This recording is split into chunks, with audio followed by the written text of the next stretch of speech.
네, 12.3 불법겸 1년을 앞두고 국민의힘 자중질환이 점입가경입니다.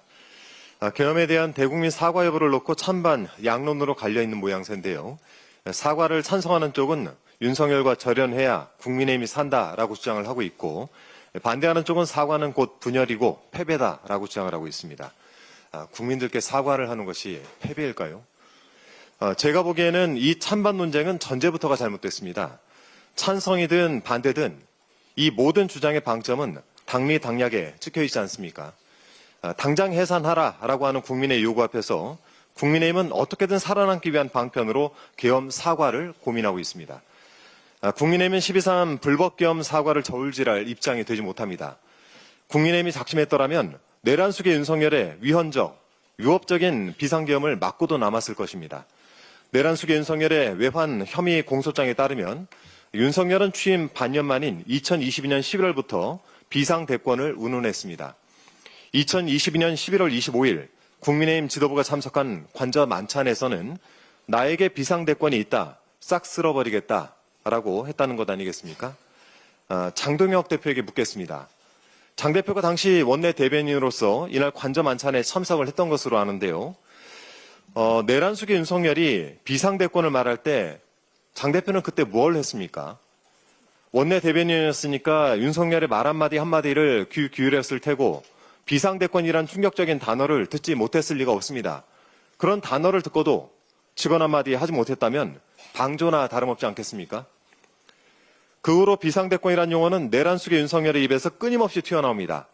2024년 3월 말에서 4월 초경 대통령 안가에서 신원식 전 안보실장과 조태용 전 국정원장 등과 식사를 할 때 윤석열은 비상대권밖에 방법이 없다라고 말했습니다.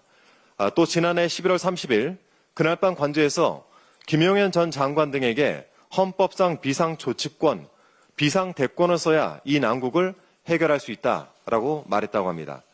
이 비상대권의 싹을 진작에 잘랐더라면 어땠을까요? 최소한 위헌적 그리고 위법적인 비상계엄은 발생하지 않았을 것입니다. 내란 속의 윤석열이 2년간 만지작댔던 비상대권이란 카드는 결코 우발적인 것도 아니었고 메시지도 아니었습니다. 최근 라디오 인터뷰에서 계엄의 그날을 회고했던 김상욱 의원의 말이 떠오릅니다. 김상욱 의원은 계엄이 선포되자 동료 의원들에게 전화를 돌렸는데 그때 어느 의원이 김 의원에게 이렇게 말했답니다. 당장 나와라. 거기 있으면 죽는다.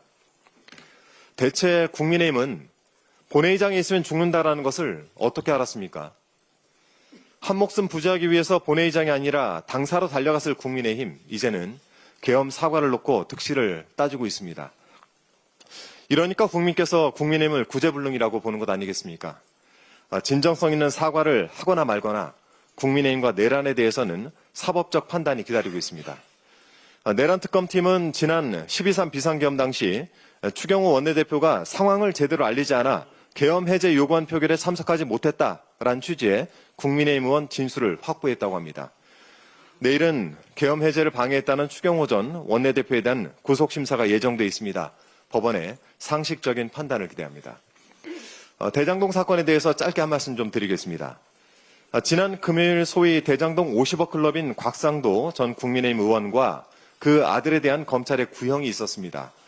화천대유 말단 직원이었던 곽 전 의원의 아들이 퇴직 위로금 명목으로 50억 원을 받아 챙긴 혐의를 물어서 곽 전 의원에게 징역 3년을, 곽 전 의원 아들에게는 징역 9년을 구형했습니다.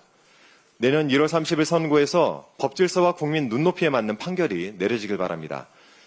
민주당 정치검찰 조작개소 대응 특위의 위원장으로서 대장동 사건을 볼 땐 매우 의아한 점이 있습니다. 정작 대장동 사건으로 실제 이득을 본 자들에 대해서는 왜들 그렇게 조용합니까?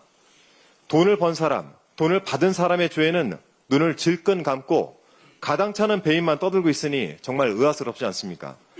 대장동 개발은 20여 년 전부터 추진된 사업이었고 그 과정에서 민간 개발을 종용하는 세력이 붙었던 사업입니다.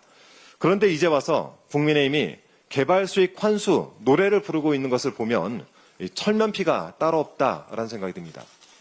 빠른 시일 내에 이 대장동 사건의 전체 흐름을 정리해서 보고 드릴 기회가 있을 것입니다.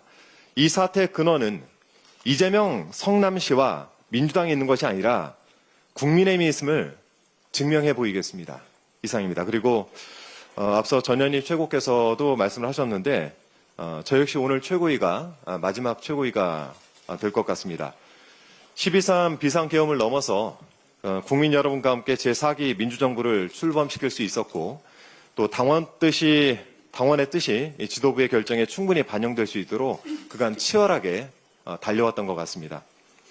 당분간은 정치검찰 조작기소 대응 특별위원회 활동에 집중을 하면서 정치검찰로 인해 피해를 입은 동지들을 좀 돕고 또 무고한 동지들을 통해서 이재명 대통령을 죽이려고 했던 이들의 무도함을 밝히는데 최선을 다하도록 하겠습니다. 그동안 최고위원으로서 또 당원과 국민과 함께한 470인의 시간을 소중하게 간직하도록 하겠습니다. 진심으로 감사드린다는 말씀드립니다. 고맙습니다.